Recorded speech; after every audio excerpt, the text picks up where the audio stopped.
Dearest sister, the moon has roved away in the sky, and I don't even know what the Pleiades are, but at last I can sit alone in the dark by this lamp, my truest self, day's end toasted to the perfect moment, and speak to you. Such peace to have the house quiet. Outside I believe I hear the groaning deer. The wild-eyed varmints in the traps are past wailing, and the night jars whistle their hillbilly tunes. I can momentarily stop pretending to tend to my accounts in the desk cartonniere. The gentleman lodger who was keen to relieve me of my spinsterhood has gone upstairs to bed, clacking his walking stick along the rails of the banister just to create a bit of tension. Now overhead his footfall to and from the basin squeaks the boards. I have a vague affection for him which is not usable enough for marriage.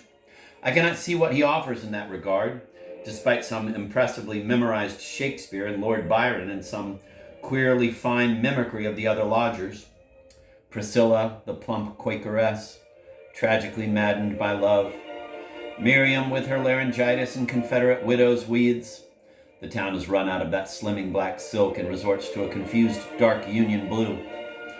Or Mick, the old Chickasaw bachelor who keeps a whole hawk wing pinned to his never-doffed cowboy hat. Dapper as a finch, the handsome lodger can also recite the bewildering poems of Felicia Hemans, one of which features a virtuous heroine torn from home by pirates. Sweet Jesus, take the reins. His mustache is black and thick as broom bristle, and the words come flying out from beneath like the lines of a play in a theater on fire. He has an intriguing trunk of costumes in his closet: cotton tights, wool tights, a spellbinding number of tights. Some wigs he comes out and puts on for amusement, and even some stuffing for a hunchback which he portrays unnervingly and then lets the stuffing fall completely out. I don't know how he could manage a vigorous sword fight wearing those wigs. If I don't laugh, he puts it all away. He says he suffers stage fright everywhere but the stage.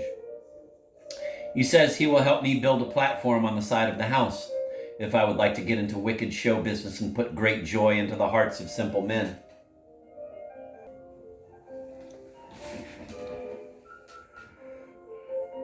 I will certainly think about that, say I, and go about my chores. Why, Miss Libby and Elizabeth should learn Elizabethan. Should she now? I do desire that we be better strangers. He is bold.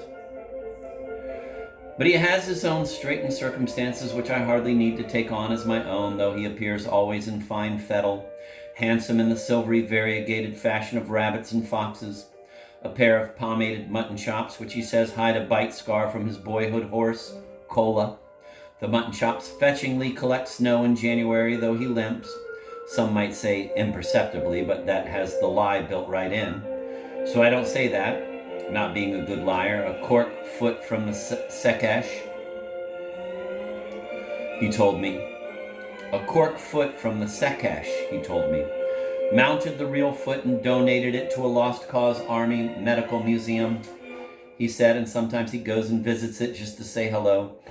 Well, everyone got a little too dressed up for that cause, I do not reply. Claret capes and ostrich plumes, as if they were all in a play, when they should instead have noted that causes have reasons they get themselves lost.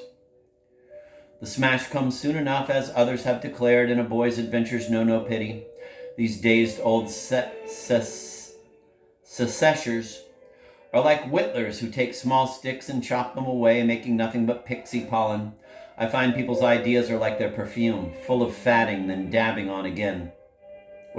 Full of fading, then dabbing on again, with no small hint of cidered urine. A good scalawag sticks to the late-night cipher of her diary. Also, I myself have taken to whittling and am making your Eliza a doll from some spruce wood. Its body is like a star. I will sew it a dress out of an old Indian blanket, and it will look exactly like some doddering namesake aunt made it for her.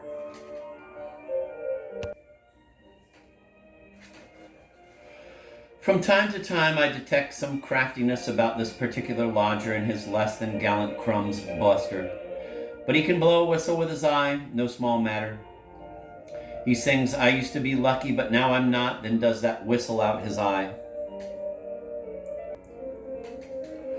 Ha! He told me all of his people were actors, that a family of actors was not only the best strategy for the future of American drama, but would eventually be its greatest subject, at which I scowled.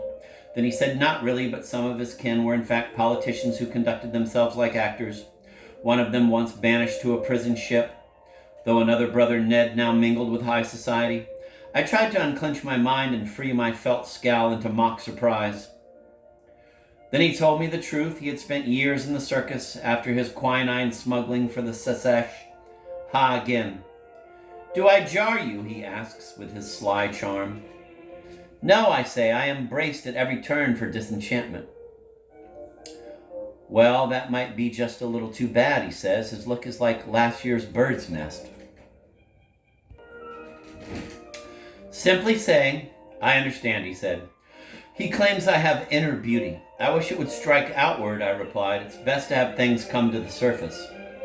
Among his papers upstairs, I have noted letters from female admirers whose signatures he has removed with a razor. A gentlemanly mutilation, I suppose, preserving their privacy. Well, Lucifer himself was surely a gentleman. He would have needed such manners to get around. My lodger rhymes again with rain. What is the point of that? Still, I am afraid I'm too often glad of his company. Thus, he has full board at a kind price, plus my bettermost chamber, the brass bed with the Job tears quilt. It's probably Job. The brass bed with the Job tears quilt, the cabineted tub, and the window with only the one paper pane, the rest being glass ambrotypes of crippled young men, which I found on the curb outside a retired war surgeon's house. They fit nicely between the cames. When the enlivening light shines through them in rose and gray, it breaks your heart. Charity, our mother used to say, is more virtuous than love, and in some languages the same. Desire, of course, on my part, has been shooed away by the Lord, though sometimes I think I see it, raggedy, out back among the mossy pavers, like a child cutting across yards to get to school. One sees it darting through the gum trees and hickories that have come back from the winter's scorching freeze. Oh yes, I say to the darting thing, the fluff of a dandelion clock or a milkweed puff. I sort of remember you. I'm going to reread that little paragraph. Charity, our mother used to say, is more virtuous than love, and in some languages the same. Desire, of course, on my part, has been shooed away by the Lord, though sometimes I think I see it, raggedy, out back among the mossy pavers, like a child cutting across yards to get to school. One sees it darting through the gum trees and hickories that have come back from the winter's scorching freeze. Oh yes, I say to the darting thing, the fluff of a dandelion clock or a milkweed puff. I sort of remember you. Now as I write, a fierce rain has begun to fall on the roof. The owls in the garden will suffer, needing dry wings to fly. Honey, I have sent your Harry a birthday letter and a grayback with pretty Lucy Pickens on the front. I have heard Miss Pickens was mad as a dog and vain as a cat, but every type of money and mindset is still permissible here. If no bank up there will take the grayback, he will have to put it in a scrapbook. You never know what will become a collector's item. Words to be carved on my headstone. Also, rest your horse and buggy here. That one for visitors, there being no graveside ostler. Hold your own horses, if I'm not as ready as I expect to be. I have also sent Harry some old rebel coins for pounding into cufflinks. Though greenbacks are preferred, I still will take from my lodgers whatever the savings and loan will accept, even the new Canadian money which is coursing about. Though I would prefer some wampum or a beaver pelt, and am not above taking jewelry, since the union men, and everyone posing as union men, are having trouble getting their pension pay. I take silver ingots and rhinestone buttons or large seashells, if they are pretty and you can hear the sea. All is tradable somewhere because we live in a forgotten way in some corner of the beginning of the end of the beginning.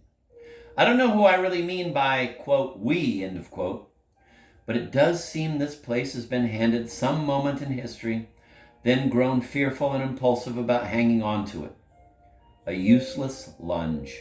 Sinful, even. A good scalawag sticks to her diary. As I said, once in a while the river floods, giving us the sense that we have once more got to sacrifice before we can start over yet again. I'm grateful my house is on a hill high above South Sunken Road, and a better place from which to pretend to see you. And why is it pretending? Occasionally I know I do. I am here for you and with you. Transportation to be determined. When the clouds swirl and marble the night sky like meat fat. The antimacassars on the clothesline, not taken down at night, flip up in the wind and are my fretted firmament and all my stars. I look through them and on up into the trees, which carved the horizon like a jigsaw. Peek through, sister mine.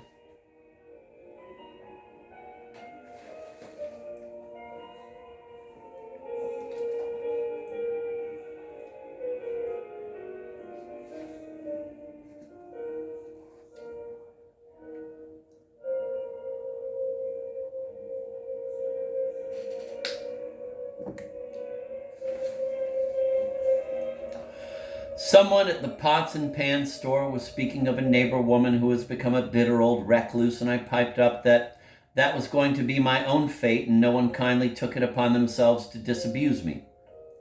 Everyone simply stared in bright-eyed agreement.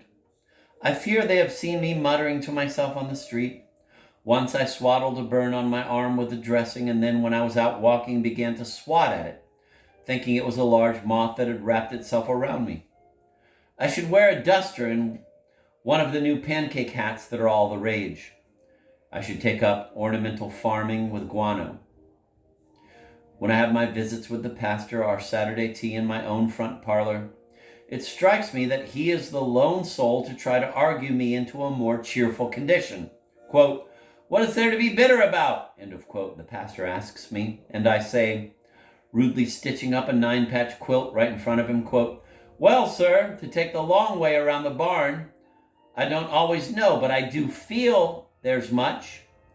I cannot see life, what it's supposed to be. I'm stumped and mystified and frozen in place. Yet other times, I realize, regardless, there's a lot to be thankful for. It's perplexing. How's a soul to know?" End of quote. And he looks sidelong at the floor and chuckles as if I've once again accomplished the pointless feat of outsmarting a man of God at cards. But I am the empty-handed one. I am the dummy, a card-playing word I've picked up from the courting lodger, who has taught me a new game from India or Canada or Australia. He has been to all. I am the partner of the declarer, says Lodger Jack with a wink, as he essentially plays the game himself. I prefer whist or faro, with me saying, "What do I do now?" which stands for the whole thing, but also makes me wonder about the pastor's other calls. They must be dirt full and full of pitiful, sick people for him to linger with me in my spiritual paralysis. In the afternoon, he swirls the tea around. And pretends to read the leaves.